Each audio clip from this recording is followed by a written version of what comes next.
Back to another episode of marketing and masala. आज हम बात करेंगे उन ट्रेंड्स, चैलेंजेस और बिजनेस के मसालेदार सीक्रेट्स के बारे में जो ब्रांड्स को ग्लोबल बनाते हैं। मैं हूं आपकी होस्ट और दोस्त श्रद्धा और आज का टॉपिक ऑफ डिस्कशन है how to localise your brand for global success. आज के इस ग्लोबल वर्ल्ड में सिर्फ प्रोडक्ट बनाना काफी नहीं है, उसे राइट मार्केट, राइट ऑडियंस और राइट कल्चर के अकॉर्डिंग डिजाइन करना इक्वली इम्पोर्टेंट है। और इसी फैसिनेटिंग टॉपिक में डीप डाइव करने के लिए हमारे साथ है international marketplace expert Shadab. Welcome to the show Shadab. तो शदब, बेसिक से स्टार्ट करते हैं। ये बताइए, जब कोई इंडियन स्किन केयर या ब्यूटी ब्रांड इंटरनेशनल मार्केट में जाता है तो सबसे पहला स्टेप क्या होता है? मार्केट रिसर्च इतना क्रूशियल स्टेप क्यों है?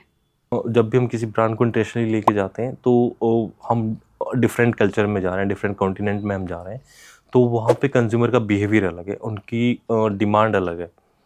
तो वो क्या प्रोडक्ट चाह रहे हैं, जैसे कि इंग्रेडिएंट बेस चाह रहे हैं, तो ये डिपेंड करता है क्योंकि कल्चर्स भी अलग है, नॉर्म्स भी अलग है, उनकी रिक्वायरमेंट भी अलग है।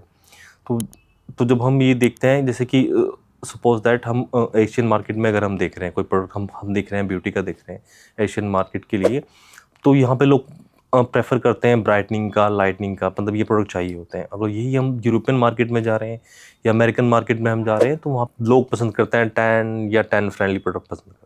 बिल्कुल सही कहा। पर शदब, मुझे ये बताइए, हर कंट्री का अपना एक ब्यूटी कल्चर होता है, तो लोकलाइजेशन का मतलब सिर्फ लैंग्वेज ट्रांसलेशन है या कुछ और? जब हम लोकलाइजेशन की बात करते हैं तो हम ट्रांसलेशन से हमारा काम नहीं चल सकता, हमें पूरा प्रोडक्ट का ट्रांसफॉर्मेशन करना होता है।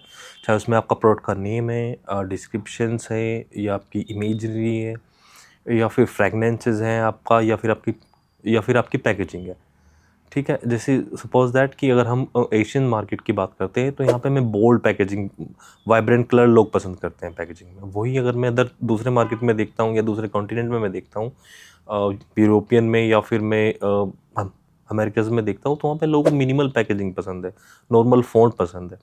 तो हम ये चीज़ें देखते हैं। बहुत इंसाइटफुल पॉइंट है शदब। तो शदब, ये बताइए, जब कोई ब्रांड नए इंटरनेशनल मार्केट में एंटर करता है तो वहाँ के कस्टमर्स को प्रोडक्ट समझना भी उतना ही इम्पोर्टेंट होता होगा, स्पेशली जब कैटेगरी नहीं है। तो ये बताइए कि प्रोडक्ट एजुकेशन एक्चुअली में कितना इम्पोर्टेंट है? देखिए श्रद्धा, प्रोडक्ट एजुकेट करना कंज्यूमर को एक बहुत इंपॉर्टेंट है। इसके बिना तो हम मार्केट में एंट्री नहीं कर सकते हैं। बात करें, इंडिया में एक प्रोडक्ट ट्रेंड कर रहा है, ये अपना सीरम बेस सनस्क्रीन है। अगर यही प्रोडक्ट मैं यूरोपियन मार्केट में लेके जाता हूँ या फिर मैं अफ्रीकन मार्केट में लेके जाता हूँ तो ये कस्टमर को समझ में नहीं आएगा कि ये सनस्क्रीन है या फिर कोई ये सीरम है। तो इसलिए कस्टमर को एजुकेट करना ही बहुत ज़रूरी है, चाहे वो हम लोकल इन्फ्लुएंसर के थ्रू करते हैं या फिर हम मार्केटिंग के थ्रू कर रहे हैं या फिर हम हाउ टू वीडियो के थ्रू कर रहे हैं। तो कंज्यूमर को हमें एजुकेट तो करना पड़ेगा। जब कोरियन ब्यूटी ने एंट्री की थी वेस्टर्न मार्केट में तो उन्होंने अपने 7 स्टेप स्किन केयर रूटीन को समझाने के लिए कोलैबोरेशन किया था इन्फ्लुएंसर से, माइक्रो इन्फ्लुएंसर से, कि समझाने के लिए 7 स्टेप ये रूटीन केयर क्या है, ये कैसे काम करता है। ये बताइए शदब, आपके अकॉर्डिंग ब्रांड्स इंटरनेशनल मार्केट में एक्सपेंड करते टाइम कौन कौन सी बड़ी गलती करते हैं? देखिए, पहली मिस्टेक तो ये है कि कोई भी ब्रांड प्रोडक्ट लॉन्च करते हुए कस्टमर की प्रेफरेंस का ध्यान नहीं रखते हैं, ना वहाँ की क्लाइमेट का देखते हैं, ना उनका स्किन टाइप देखते हैं। और जो सपोज दैट कि अगर उन्होंने इंडिया में प्रोडक्ट लॉन्च किया है, सेम उठा के वो यूएस में भी या और भी कंट्री में, मतलब कि सेम प्रोडक्ट वो सेल करना शुरू कर देते हैं। तो ये एक बड़ी मिस्टेक है। दूसरी मिस्टेक ये होती है कि कुछ ब्रांड्स इंग्रेडिएंट को और रेगुलेशन को इग्नोर करके अपना प्रोडक्ट को लॉन्च कर देते हैं, जबकि कुछ कंट्री में बहुत सारे केमिकल्स बैन होते हैं। हमें ये करना चाहिए कि अपने प्रोडक्ट को रिफॉर्मुलाइज करके या मॉडिफाई करके लॉन्च करना चाहिए। देखिए, तीसरी मिस्टेक ये है कि ब्रांड मार्केटिंग को लोकलाइज नहीं करते। जो मैसेज वो यूरोप या यूएस मार्केट में दे रहे हैं वो सेम मैसेज वो यूएई और इंडिया में देते हैं, जो कि काम नहीं करता। तो शदब, ये बताइए, अगर मेरा एक Indian skin care and beauty brand है और अगर मैं उसे ग्लोबल लेवल पर लेकर जाना चाहती हूँ, तो कौन सी ऐसी 3 बड़ी चीज़ें जो मुझे ध्यान में रखनी चाहिए? देखिए, अगर हम अपने प्रोडक्ट को ग्लोबली लेकर जाना चाहते हैं इंटरनेशनल मार्केट के लिए, तो हमें 3 पॉइंट को ध्यान में रखना चाहिए।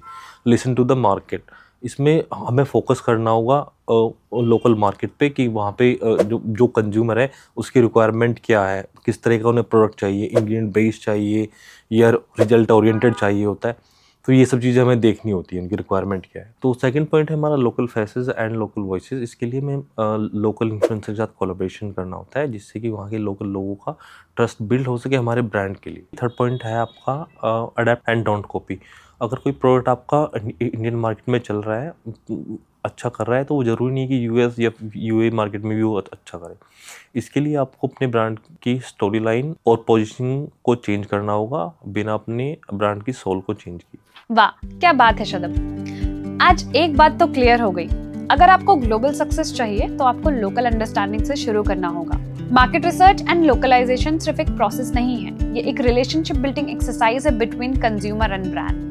हर मार्केट अलग है, हर स्माइल के पीछे एक अलग स्टोरी है, और सक्सेसफुल ब्रांड वही हैं जो दोनों को समझकर अपना मैसेज कस्टमाइज करते हैं। तो दोस्तों, अगर आपको ये एपिसोड पसंद आया हो तो do not forget to like, share and subscribe marketing and masala. तब तक के लिए मैं हूं आपकी host Shraddha, signing off for now. मिलते हैं नेक्स्ट मसालेदार एंड तड़केदार एपिसोड के साथ।